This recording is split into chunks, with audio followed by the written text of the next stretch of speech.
오늘 웨비나는 소개해드린 대로 글로벌 100대 혁신 기업에 대해서 소개해드리도록 하겠습니다.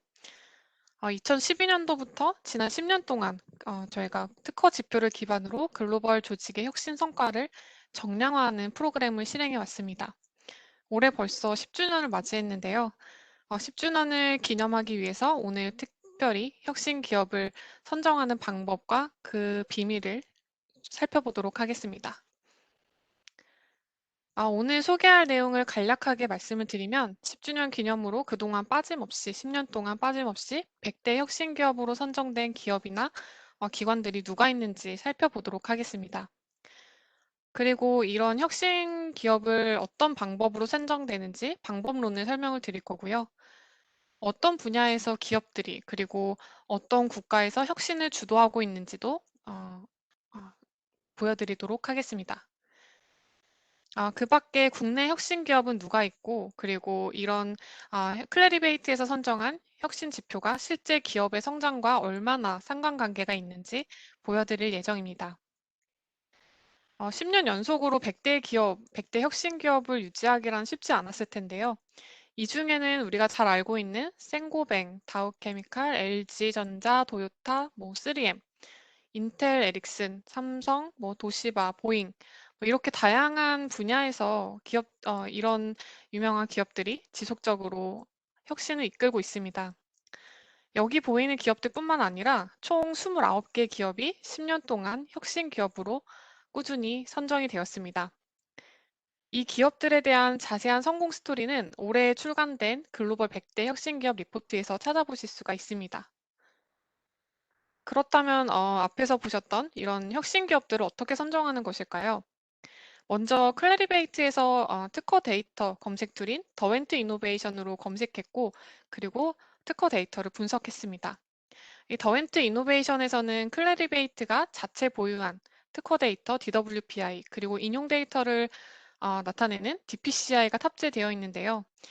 이 데이터들을 기반으로 특허의 볼륨과 그리고 성공률, 그리고 글로벌 시장 지수와 특허의 영향력을 나타내는 지표, 이 각각의 네 가지를 나타내는 지표를 산출해서 종합적으로 평가하게 됩니다.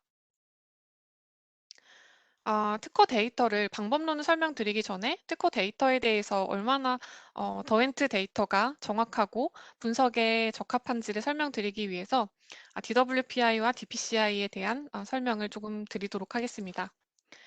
DWPI는 더웬트 월드 페이턴트 인덱스라고 해서 클래리베이트의 기술 전문가들이 다시 재작성한 특허 데이터입니다. 61개 기관의 특허 DB를 포함하고 있고요. 전문가들이 기술 용어로 다시 재작성을 하기 때문에 좀 더 정확도 있게 검색할 수 있고, 그리고 분석 결과에 대해서도 신뢰도를 향상시킬 수가 있습니다.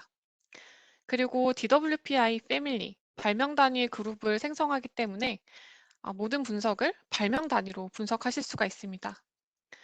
이런 발명 단위로 분석하기 때문에 기업의 기술력을 평가하는 데 유용하게 활용하실 수가 있습니다. DPCI는 마찬가지로 클래리베이트에서 제작한 인용 데이터입니다. 특허 인용 데이터이고요. 여기에는 32개의 출원 기관의 인용 정보를 제공하고 인용 정보의 출처를 구분하고 있습니다. 마찬가지로 역시 비특허 인용 정보도 포함을 하고 있고, 특히 DWPI 패밀리 안에 있는 인용 데이터를 모두 취합해서 제공하기 때문에 발명 단위로 인용 정보를 파악하실 수가 있습니다. 예를 들어 여기 보이시는 미국과 독일, 한국 특허가 동일한 발명으로 DWPI 패밀리로 묶여 있고요. 미국 특허에 대한 후방 인용 특허, 그리고 독일 특허에 대한 후방 인용 특허, 한국 특허에 대한 이 후방 인용 특허가 DPCI 사이팅 페이턴트로 한꺼번에 묶여서 어떤 문헌을 열어보더라도 다른 인용 정보를 한꺼번에 보실 수가 있습니다. 이런 DPCI 데이터를 활용해서 인용 횟수를 쉽게 카운트할 수가 있고요. 특허의 영향력을 식별하는 데 유용하게 활용하실 수가 있습니다. 앞에서 보여드린 더웬트의 고차원적인 특허 데이터를 기반으로 저희가 혁신을 평가하는 지표를 산출하게 됩니다. 네 가지 지표를 산출하는데요. 제일 처음으로 첫 번째 지표는 특허를 얼마나 많이 보유했는지를 확인합니다. 최근 5년간 출원된 신규 발명, 여기서 신규 발명은 DWPI 패밀리를 나타내고 있고요. 신규 발명이 100개 이상 출원한 기업과 기관을 선별하게 됩니다. 이때 한 500개 정도의 기업이 선정되게 되는데요. 기본적으로 이 볼륨에서 기준을 충족한 기관들을 이후로 세 가지 지표를 통해서 산출하게 됩니다. 두 번째 지표는 특허가 얼마나 질적으로 우수한지를 평가하게 되는데요. 이때 특허의 등록 유무를 판단하게 됩니다. 5년간 출원된 발명의 등록률이 퍼센티지가 높을수록 우수한 점수를 받게 됩니다. 세 번째 평가 요소는 글로벌 시장 지수인데요. 이때 특허는 출원된 국가에서만 권리 범위를 행사할 수가 있습니다. 다시 말하면 특정 국가에서 뭐 예를 들어 한국에 출원했다라는 거는 한국 시장에 진출할 의사가 있다라고 해석할 수가 있고요. 한국 시장에서 가치를 인정받을 수가 있습니다. 따라서 글로벌 시장의 가치를 평가하기 위해서 주요 국가에 출원되었는지 여부를 판단하게 됩니다. 이때 대표적인 사극 출원국인 중국과 유럽, 일본, 미국 특허를 판단하게 됩니다. 마지막 네 번째 요소는 출원인의 발명이 다른 기관의 발명에 얼마나 영향을 끼쳤는지를 판단하게 됩니다. 이때 특허의 인용 데이터인 DPCI를 활용하게 되는데요. 해당 특허의 수명에 따라서 평균 인용 횟수가 얼마나 되는지 계산하게 됩니다. 이때 당연히 자기 인용이 아닌 타 기관의 인용만을 포함하게 되고요. 여기에 있는 네 가지 지표들을 종합적으로 가중치를 각각 두고서 평가를 한 다음에 이 100대 혁신 기업의 순위를 선정하게 됩니다. 그럼 지금부터 올해 100대 혁신 기업에 대해서 구체적으로 살펴보도록 하겠습니다. 먼저 기술 분야별로 어떤 변화가 있었는지, 작년 대비해서 어떤 변화가 있었는지, 그리고 어떤 산업 분야가 증가하고 있는지를 보여드리겠습니다. 보시는 것처럼 작년 대비 화학과 그리고 소프트웨어 분야가 소폭 감소한 것으로 나타납니다. 여기에는 우리가 잘 알고 있는 올림푸스를 예를 들 수가 있겠는데요. 올림푸스 같은 경우는 2012년부터 20년까지 9차례나 혁신 기업으로 선정이 됐지만 올해는 아쉽게도 순위 안에 들지 못했습니다. 실제 2020년 작년에 이제 국내에서는 카메라 사업이 종료가 되었고요. 이미징 사업부가 매각되면서 사내에서도 많은 변화가 있었던 것으로 확인됩니다. 하지만 계속해서 이제 올림푸스는 의료 산업으로 이제 3D 프린팅에 집중하고 있기 때문에 내년에 다시 또 혁신 기업으로 될 수 있지 않을까 기대하고 눈여겨볼 필요가 있을 겁니다. 또 작년 대비 이제 자동차나 컴퓨터, 전자기기가 혁신 기업이 좀 더 증가한 것으로 나타나는데요. 최근에 자율주행과 그리고 전기 자동차에 대한 관심도가 높아지는 현상이 여기서 나타나는 것으로 볼 수가 있습니다. 그리고 작년 한 해, 그리고 올해까지도 계속 유지되고 있는 코비드 팬데믹이 제약 분야에서 이제 혁신 기업이 증가한 것으로 나타나고 있습니다. 그 외에도 이제 정부 기관, 네, 정부 연구기관의 혁신 활동이 좀 증가한 것으로 나타나고 있습니다. 이 혁신 기업의 증가한 기술 분야들을 좀 어떤 기업들이 있는지 어, 하나씩 살펴보겠습니다. 먼저 자동차 분야에서는 혁신 평가 기준으로 10위 안에 든 기업들을 여기 이 표 안에서 보여지고 있습니다. 회색으로 채워진 기업들은 올해 100대 혁신 기업에 선정되었다는 의미를 하고 있고요. 그리고 여기 옆에 보이는 트로피, 하이라이트에 트로피 아이콘이 체크된 것은 10년 동안 혁신 기업으로 선정된 기업을 나타냅니다. 그리고 눈 아이콘을 하고 있는 기업 같은 경우는 올해 주목할 만한 기업으로 눈여겨봐야 한다라는 의미를 하고 있습니다. 자동차 분야는 보시는 것처럼 일본과 미국 기업이만 차지하고 있고요. 혼다 같은 경우는 자동차뿐만 아니라 세계 최대의 오토바이 제조사로 알려져 있죠. 그 밖에는 상업용, 가정용 기계로 뭐 경운기라든지 잔디 깎는 기기, 뭐 이런 다양한 기기들을 출시하고 있습니다. 특히 매출 같은 경우는 85%가 일본 밖에서 이루어질 만큼 해외에서도 영향력이 있고 그만큼 또 특허 활동도 활발히 나타난 것으로 확인되고 있습니다. 도요타 같은 경우는 어, 뭐 다양한 차 종을 생산하고 있죠. 소형차나 고급차, 스포츠나 뭐 스포츠차라든지 SUV, 뭐 밴 이렇게 좀 다양한 자동차를 생산하고 판매를 하고 있고요. 역시 우리가 잘 알고 있는 프리우스라는 차가 굉장히 유명합니다. 도요타는 마찬가지로 이제 10년 연속 혁신 기업으로 선정이 되었고요. 혼다도 마찬가지로 10년 연속 혁신 기업으로 선정이 되고 있습니다. 여기 보그와너라는 미국 자동차 부품 회사는 지금 눈여겨볼 회사라고 체크가 되어 있고 올해 처음으로 혁신 기업으로 선정이 되었습니다.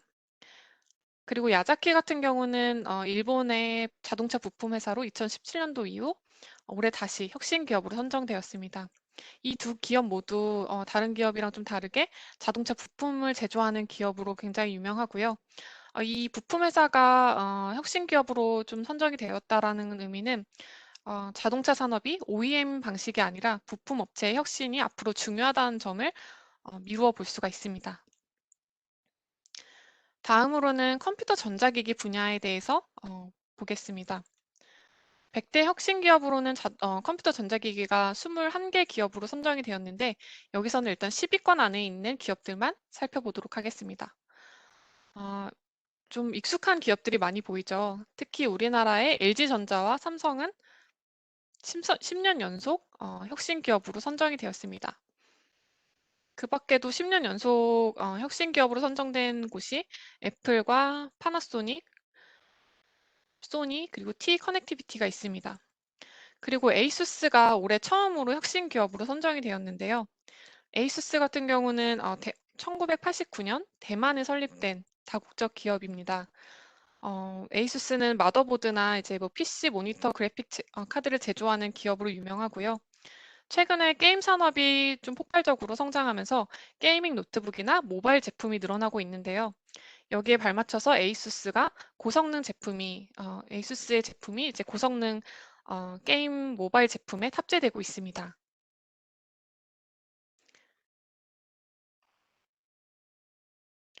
다음으로 제약 분야에서는 이렇게 꾸준히 혁신 활동을 이어가는 기업들이 다수 보이고 있습니다. 진단 키트로 유명한 에보트라든지 베이어는 이제 바이엘 같은 경우는 아스피린으로 많이 알려져 있습니다.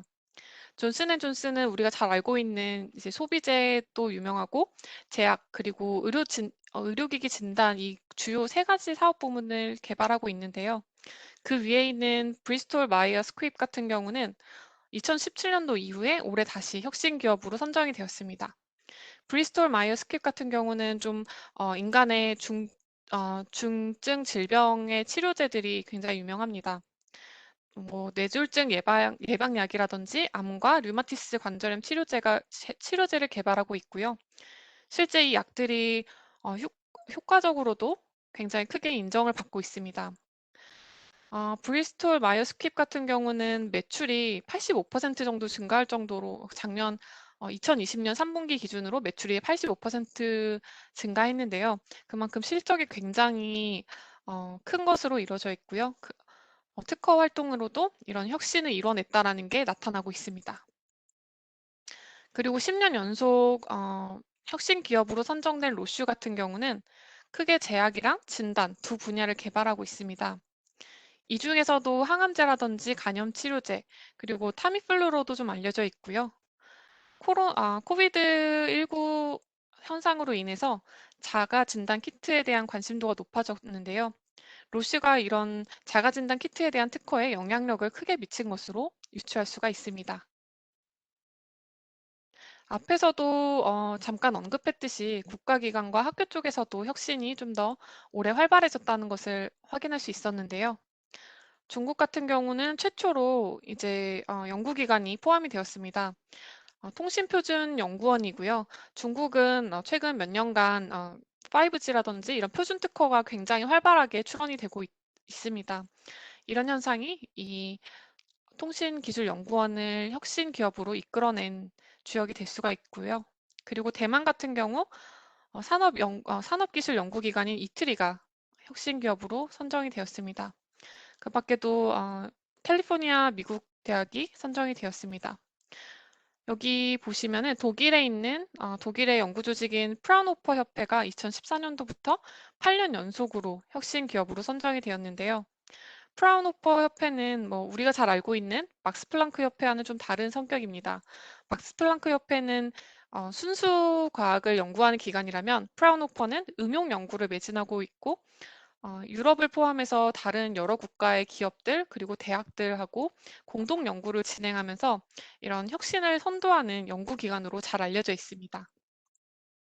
그 밖에도 우리가 잘 알고 있는 카이스트, 한국의 카이스트가 2013년도 이후에 오랜만에 100대 혁신 기관으로 다시 포함되게 되었습니다.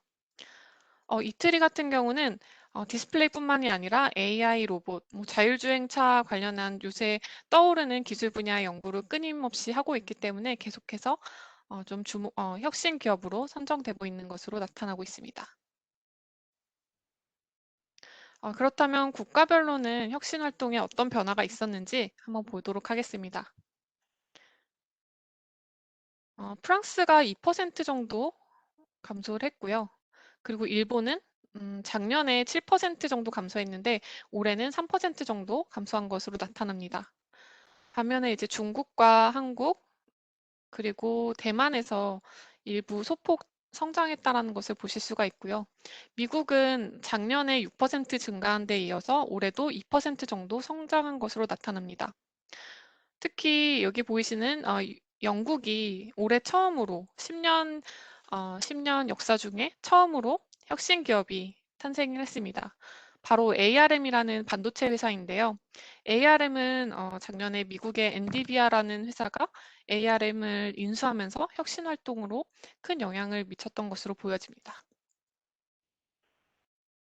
앞에서 이제 14개 국가의 혁신 활동을 봤다면 이 부분을 이제 지역별로 다시 나눠봤습니다. 아시아와 크게 세 가지로 아시아와 북미, 유럽 지역에서만 이제 혁신을 주도하고 있다라고 볼 수가 있는데요. 2018년도부터 어떻게 변화했는지 보면은 아시아에서는 일본 기업이 계속 지속적으로 감소를 한 반면에 한국과 중국, 대만 기업이 일부 증가를 했기 때문에 큰 변화가 있진 않았던 걸로 나타나고 있습니다. 그리고 북미는 거의 대부분이 미국 회사이고요. 미국 같은 경우도 2019년도와 20년 사이에 크게 성장을 했지만 어, 그 이후 계속 이 40%대를 유지하고 있는 걸로 보여집니다. 유럽 같은 경우는 국가 수는 많지만 2019년도부터 점차 감소하는 것으로 보여집니다. 따라서 이제 전 세계 글로벌의 혁신은 아시아와 북미 지역에서 선도를 하고 있다라고 해석하실 수가 있습니다. 국내 혁신 기업에는 어떤 기관들이 있는지 한번 살펴보도록 하겠습니다. LG전자랑 LS일렉트릭 그리고 삼성 같은 경우는 2012년도부터 꾸준히 10년 동안 혁신 기업이라는 명성을 이어가고 있습니다. 카이스트는 앞에서도 말씀드렸듯이 2013년도 이후에 8년 만에 다시 혁신 기업으로 선정이 되었고요. 통신 분야로서는 SK텔레콤이 올해 처음으로 혁신 기업으로 선정되었습니다. 특히 스마트폰이라든지 AI, 5G 분야가 계속해서 각광을 받고 있기 때문에 앞으로도 통신 분야의 기업들의 활약을 기대해도 좋을 것 같습니다. 그리고 올해 혁신 기업 중에 주목할 만한 기업을 따로 나타냈는데요. 자동차 분야에서는 앞에서 설명드렸던 보그와너라는 자동차 부품 회사가 있었고요. 그리고 컴퓨터 전자기기 같은 경우는 우리가 잘 알고 있는 보스와 킴포 일렉트릭이 있습니다. 보스는 올해 처음으로 혁신 기업으로 선정이 되기도 했는데요. 보스 같은 경우는 이제 개인 생활이 좀 더 중요해지면서 어, 스피커라든지 무선 스피커, 여러 가지 전자기기의 스피커로 들어가게 되면서 혁신을 이끌어냈다라고 보실 수가 있습니다. 반도체 분야는 앞에서 보여드렸던 영국의 ARM 그리고 KLA 코퍼레이션이 미국 반도체 회사인데요. 유망 기업으로 선정이 되었습니다. 코보 같은 경우는 여기 통신 기술 분야 기업으로 2015년에 RF 마이크로 디바이스랑 트래퀸이라는 회사가 합병이 되면서 설립된 기업입니다. 마찬가지로 올해 처음으로 제 100대 혁신 기업에 선정이 되었고요. 이 코보 같은 경우는 IoT라든지 스마트홈 시장에 많은 투자를 하고 있는 것으로 나타나고 있습니다. 그렇다면 지금까지 보여드렸던 클래리베이트에서 혁신 기업, 이런 혁신 기업을 선정하는 지표가 실제로 기업의 성장을 이끈다라고 볼 수 있는지 한번 확인해 보도록 하겠습니다. 먼저 10년 동안 100대 혁신 기업으로 선정된 29개 기업 중에 상장 기업인 28개 기업의 시가총액을 평균해서 이 보라색 선으로 나타냈습니다. 그리고 초록색 그래프 같은 경우는 동일한 방법으로 시가총액을 평균을 했는데요. 이 중에서는 2013년도부터 14년도 사이에 혁신 기업에서 제외된 24개 기업이 포함됩니다. 두 그래프를 비교했을 때 2014년도부터 16년도까지는 크게 차이가 나진 않지만 점차 격차가 벌어지게 됐고요. 이때 100대 혁신 기업인 28개 기업이 6년 동안 수익이 거의 2.5배 정도로 성장한 것으로 나타납니다. 반면에 이 초록색 그래프에 해당되는 제외된 24개의 기업이 시가총액의 평균이 1.2배 정도 성장을 했습니다. 그리고 이 회색 점선은 다우존스 산업평가 지수이고요. 미국의 30개 대표 종목의 주가를 산술평균한 수치를 나타냅니다. 그리고 검은색 점선 같은 경우는 보통주 500개를 대상으로 발표하는 S&P 500 지수입니다. 다우존스와 S&P 500 지수를 같이 비교해 보더라도 다우존스는 9%, 그리고 S&P 500 같은 경우는 10% 성장을 했는데요. 이에 비해서 10년 연속 혁신 기업의 평균은 16%로 상당한 성장률을 보인다는 것을 알 수가 있습니다. 특히 2020년도에는 코비드 팬데믹으로 글로벌 경제가 크게 무너졌었는데요. 그럼에도 불구하고 이 100대 혁신 기업을 유지한 기업들은 오히려 더 큰 폭으로 성장한 것으로 나타납니다. 참고로 말씀드리면 2017년도부터 18년도에 이렇게 두 개가 감소한 것으로 보이는 것은 글로벌 경제가 좀 저성장으로 진행되었기 때문에 볼 수 있는데요. 이러한 이유 같은 경우는 트럼프 행정부의 보호무역 정책이 시작됐었고, 유럽 같은 경우는 브렉시트로 인해서 성장이 좀 더 저조했던 것으로 나타나고 있습니다. 그럼 10년째 혁신 기업을 유지하는 기업과 그리고 이 제외됐던 2014년도부터 14년도에 혁신 기업에 제외됐던 24개 기업이 특허를 얼마나 출원을 했는지 비교해 보도록 하겠습니다. 아이고, 밑에 여기 주황색 선과 파란색 선을 보시면 거의 차이가 없어 보이죠. 특허 활동은 오히려 점차 감소하는 것으로 보여지는데요. 이런 거는 단순히 특허 출원을 많이 한다라기보다 주요 기술에 대해서 선별적으로 출원하고 있는 경향이라고 해석할 수가 있습니다. 다시 말하면 특허를 질적 가치 그리고 영향력이 얼마나 혁신을 이끌어내는지, 특허의 질적 가치가 이런 혁신을 이끌어내는 원동력이 된다라는 의미를 유추해 볼 수가 있습니다. 지금까지 100대 혁신 기업을 선정하는 방법에 대해서 설명을 드렸고요. 그리고 기술 분야별, 국가별 혁신 기업 현황을 좀 살펴봤습니다. 2020년 코비드 상황 속에서도 혁신을 이끌어내기 위해서 기업들이 변화하고 노력하는 게 계속되었다는 것을 확인할 수가 있었는데요. 더욱 자세한 내용은 클래리베이트 글로벌 사이트와 한국 홈페이지에서 각각 확인하실 수가 있습니다. 리포트도 물론 링크를 통해서 다운로드 받으실 수가 있고요. 또 구체적으로 더 구체적인 혁신 기업에 대해서 알고 싶으시다면 13일에 진행되는 글로벌 웨비나를 시청하시기 바랍니다. 시간대가 물론 12시라서 직접 듣지 못하더라도 레코딩을 통해서 다시 제공이 되기 때문에 관심 있으시면 여기 링크를 통해서 신청하시면 됩니다. 그 밖에 제품 관련 문의나 또 이 리포트에 대해서 궁금하신 점이 있으면 대표 연락처로 남겨주시기 바랍니다. 네, 제 발표는 오늘 여기까지이고요. 혹시 궁금하신 점 있으면 채팅창을 통해서 질문 남겨주시기 바랍니다.